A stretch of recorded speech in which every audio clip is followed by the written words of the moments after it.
Now, almost 10 years ago, Brian Abram suffered life-changing injuries in a cycling accident. He believes he could have even died if a passerby hadn't intervened.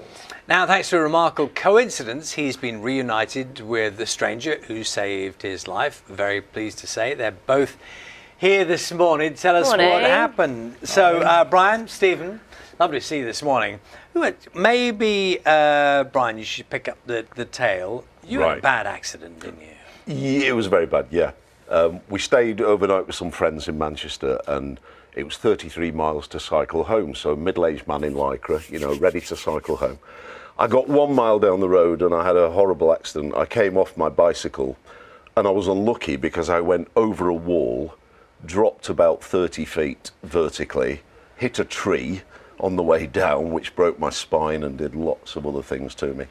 And I landed in a river face down and I couldn't move because I was immediately paralysed.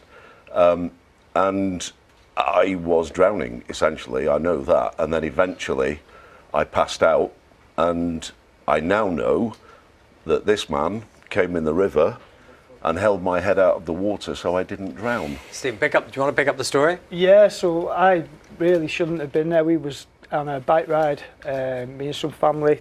We were heading to Barnsley, and we decided to give up and camp out. Broadbottom, was it called, the village? Little village, yeah. And then in the morning, I'm heading to the shop, and I heard a scream off a woman shouting, "There's a man in the river." And I didn't even know there was a river. I said, "Which way?" And she pointed to her left, so I just darted off as fast as I could.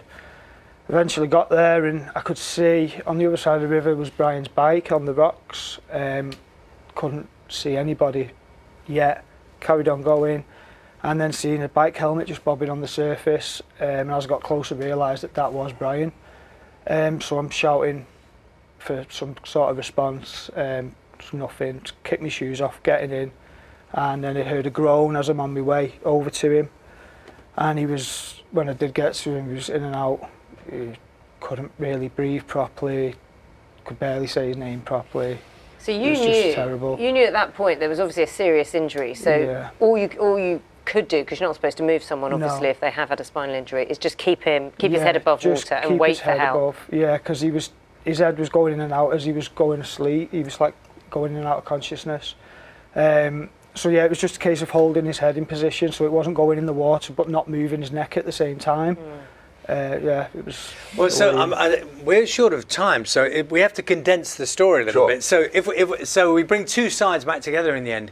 You, having done this wonderful thing, go about your life and, you know, clearly worried, but you were under the impression that Brian had died. Yeah, that he wasn't around. We revisited that farm, and the people on the site that run the site and the people in the shops, they said that he didn't make it. And meanwhile, Stephen, you were alive, you'd made a remarkable recovery and started writing books. Apparently, 3 weeks in a coma, a year in hospital.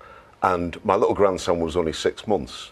And I thought, well, you know what, when he gets older, he might ask me why I'm in a wheelchair. So I wrote a very silly story. And to cut a very long story short, I found somebody to draw some pictures with it. Contacted publishers, they all, you know, not particularly interested. But you can see on the pictures probably, that's me and Charles, and there's Charlie and Grandad Wheels.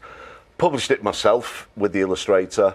Decided if we sold a few copies, we'd just give the money to Spinal Injuries Association and Backup, who helped me in hospital. And somehow, 3 years later, we've published 4 books together.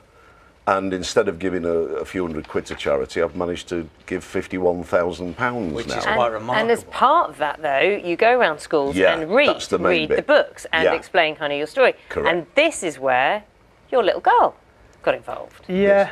This was ridiculous. Yeah, Brian had paid a visit. I was aware that he was a visit off a man called Grandad Wheels, and it wasn't until I heard when the kids had got home about a little bit about the accident, and I sort of put the pieces together in my head and then realised I'm going to have to get on Google and search his name. So you found his details, sent him a long rambling email, and then you finally met. And what was that moment like? Crazy.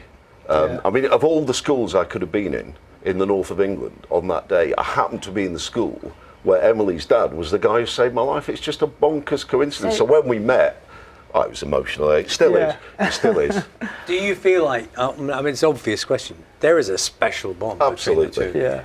I shouldn't be here, and I'm here because of him and the other lady, Joy, who was involved as well. So yeah, it's amazing. It is incredible. And I'm doing what I do because of him. It's overwhelming, really. It was when I first found out that it was Brian. But then when I met the man, and it's just amazing what he's doing at the minute, the amount of money he's raising for charity and how far he's come. I dare say, Stephen, on top of all this other stuff, your daughter must be very proud of what you did on that day.